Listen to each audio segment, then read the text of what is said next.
Grand Reserve. So, yeah. So the Grand Reserve, you know the history. When we launched the plantation rum was 1999. I told you, and it started doing quite well in France, and we said we should try it in another market abroad. Yeah. And we proposed the rum, and we got chosen.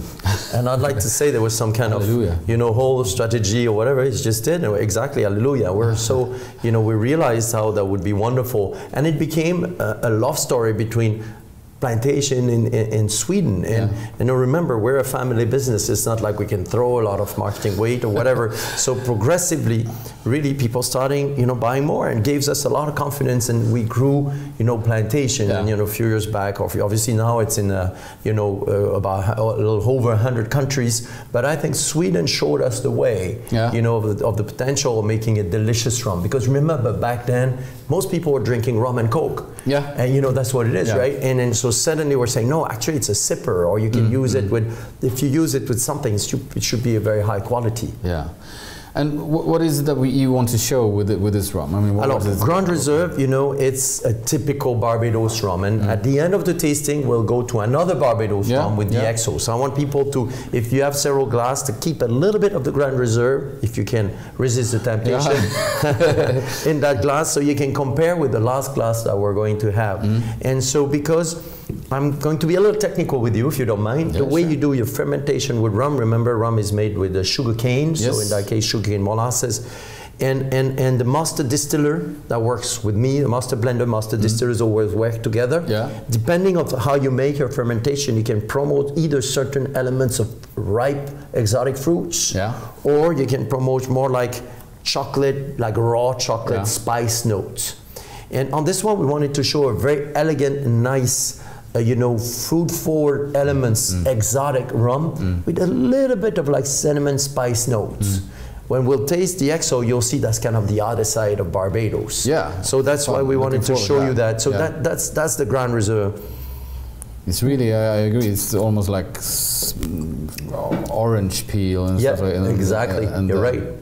An exotic, a little bit of pineapple, a little bit, and then you got a slight little notes of cinnamon, maybe, that you can access, cinnamon, the spice notes. Cardamom, absolutely. So very exotic. And you'll see in the XO later, I don't mean to influence you, but you'll see that we turn up the volume on that, which the extra aging is bringing on. It's also interesting, I get if sort of in the aftertaste, there's a sort of a wave of almost fresh citrus. You're right. Yeah, you totally get it. And I always say, how you see where that's a little, tasting is so personal, right? Yeah. But there's the objectivity we get for beautiful spirits is usually when you feel that it's integrated. Like it's not all fighting on your palates, it's not aggressive. That's usually a good sign. And then also another good sign is when you taste a beautiful rum or a beautiful cognac, as a matter of fact, when you put it on your palate, you get that long finish. You can continue tasting. And you got like a back, what we call retrofaction, when you got the elements, in that case, citrusiness and these exotic fruits, but more high pitch than the ones you had on your nose. Exactly, high pitch is a good word for it. Yeah. But why do you call it Grand Reserve?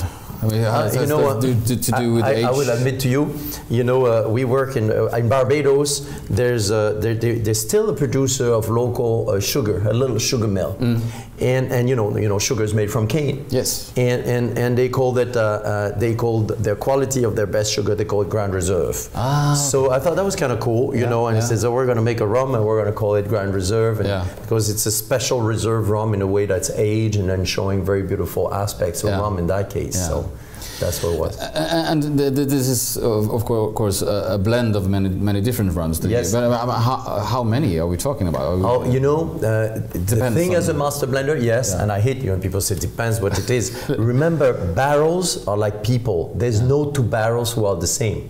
If you put the same rum in two different barrels, and every barrel being different, remember, the rum, people forget that rum, like wine, there is somewhere a farmer growing something. Yeah, yeah. You know, yeah. and so they're natural products. And the barrels, that's made of a tree. Even we did experiments. I'm actually writing a book about the techniques of aging, you know, in a barrel, and the history of it.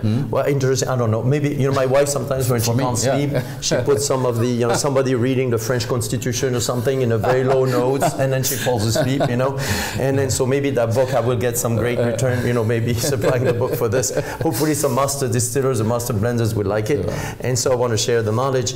But the idea here is to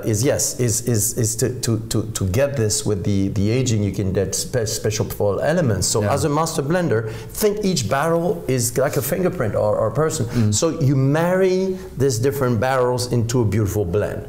When I was a young trainee, the old guy that trained me said, a beautiful blend, the result should be better than any of these barrels taking apart. So you built on. It's like a beautiful couple. Two people who are together. The two of them are better, you know, most of days, right? Most of days, are better than taken separately. And so that's the idea of a blend. So typically something like this could be, you know, about 50 barrels, 70 barrels. And you got to choose how they blend together.